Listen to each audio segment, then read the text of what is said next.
Hello guys! Hello Sagittarius! Welcome dito sa aking channel. Kapalaran 888 Sagittarius. Alamin natin kung anong messages, vibration, gabay energy para sa lahat. At ay general reading, Sagittarius. Wow! Congratulations! Kasi sobrang positive yung reading na to para sa'yo. The Sun. Okay, tingnan natin. Ano pa ba ang message ng para sa'yo, Sagittarius? Okay, karma. Wow, DNA. Ang galing. Okay, Sagittarius. These two cards ay parang it's a reflection kung ano yung nangyayari sa buhay mo. Or pwedeng ito na yung result ng mga pinagpipray mo. Yung first card natin, sinasabi ng barahan na The Sun. Ito ay oras na para magsaya. Maraming successful events, situation, na yun yung rason para magsaya ka. Maraming rason. Pwedeng may graduation, may completion, may mga achievements na pwedeng makuha this April, May, June. And sinasabi na isang new beginnings ang posibleng magdadala ng magical opportunities para sa'yo. Lahat ng plano mo ay working out perfectly siya. So, sobra-sobra kang grateful and thankful sa kung ano man ito na blessings na matatanggap mo. Or thankful ka kasi masaya ka and nakuha mo kung ano yung gusto mo. DNA karma, this is a good karma. So, kung ano man ang nangyayari sa'yo ngayon, Sagittarius, isipin mo na yung blessings na to ay ibinibigay sa'yo ng Panginoon, ng universe, dahil mabuti kang tao. Karma is para yan sa mga tao. Depende. Sa positive yung sinesend out mo, positive din yung darating. So, masaya yung positive yung sinend out mo, kaya blessings din yung darating sa'yo. Okay. Thank you. Tingnan natin.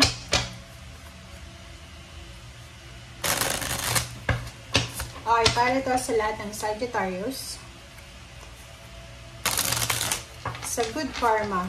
Or pwedeng sabihin natin na ang pamilya mo ay posibleng, yung DNA mo, yung dugo mo talaga, yung kadugo mo, like yung mga auntie mo, uncle, parents, siblings, yung lola, lolo, or basta kadugo mo siya, na malapit sa'yo, pwedeng makatanggap sila ng sobrang blessings. Okay. Okay, first two cards natin is the Magician and Two of Cups. So yun, isa sa mga possible na magic, isa sa possible na blessings na pwedeng dumating sa'yo is all about relationship.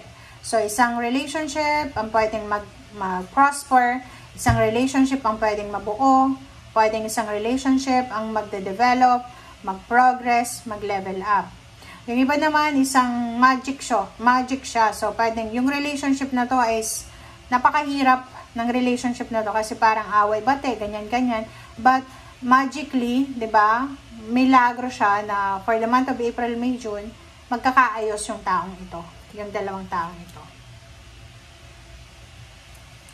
Okay. Next card natin is Queen of Cups and then Three of Cups. Wow! So, nakikita ko talaga sa'yo na since nandito yung The Sun, puro emotion to.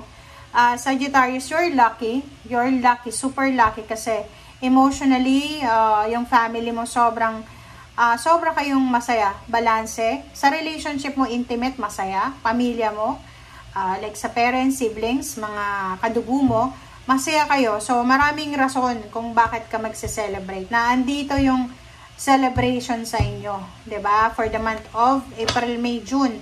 Baka dumating pa to ng July, August, September, October, November, December. So, ang ganda ng baraha mo. Seven of Wands. Seven of Wands na to, sinasabi ng barahan na talagang etong nangyayari sa iyo sa ngayon, etong blessings na dumarating sa inyo, talagang trinabaho nyo siya. Diba? So, sinasabi ng baraha sa iyo dito na kung ano man ang biyaya na to, kung ano man itong pagpapala na nangyayari sa inyo sa ngayon or dumating sa inyo, deserve nyo yung blessings na to. Dito naman, sa Seven of Wands, isang bagong relationship, isang bagong trabaho, bagong negosyo, bagong collaboration, bagong lugar, bagong sitwasyon, ang kailangan mong alagaan. Okay. Okay, the Chariot and Nine of Pentacles. Wow! So, kung makikita mo dito emotion Dito naman pera. So, sinasabi sa'yo dito, Sagittarius, na isa sa mga wini-wish mo emotionally, ang posibleng dumating na.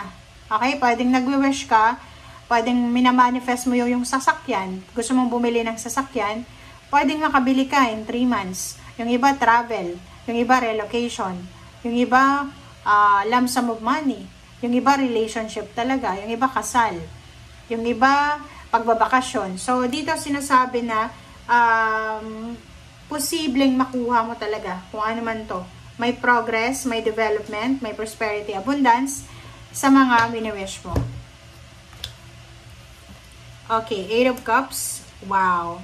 So, dito naman, sinasabi ng baraha, yung mga hindi mo inaasahan, di ba yung parang rejection, di ba, na-reject ka na, nag-apply ka ng trabaho, ng loan, or nag-apply ka ng permit, or anything na in-apply mo siya, tapos, na-reject ka na, di ba? Tapos, trinay mo ulit, nag-try ka ulit, dito sinasabi na posibleng matuloy na siya, ma-approve ka na.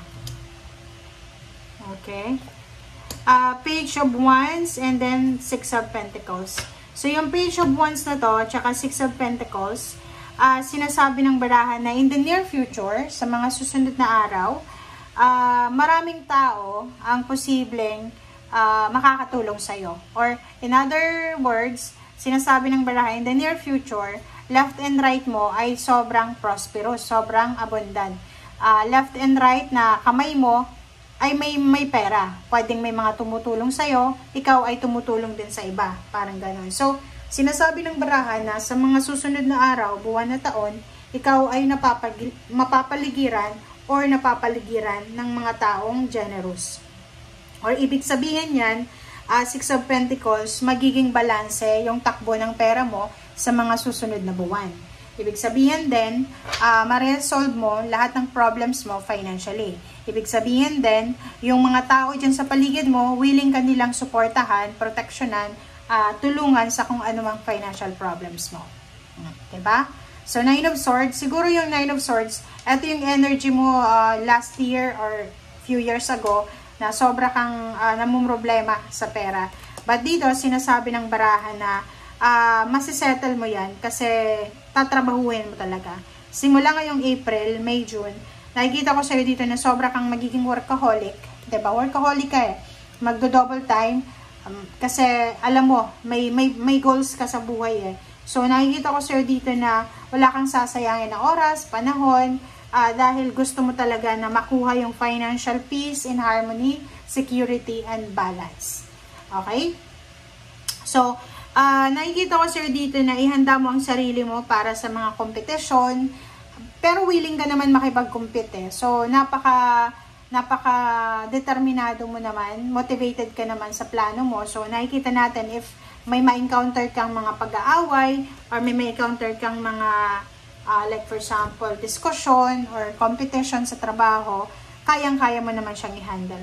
And doon sa mga may pamilyang away ng away, relationship na away ng away, dito sinasabi sa'yo, Sagittarius, na maayos nyo yan. Okay?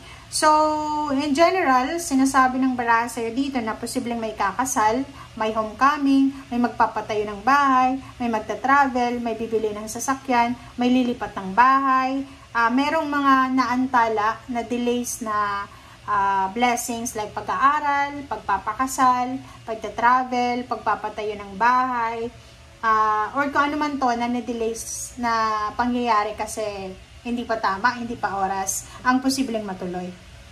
So, you're lucky also, Sagittarius, kasi yung blessings na sinasabi sa'yo dito ng DNA karma ay hindi lang to para sa'yo. Pwedeng lahat ng kapatid mo, lahat ng tiyahin mo, tiyuhin, pamangkin, apo, lola, lolo, ay posibleng maka-experience sila ng sobrang happiness.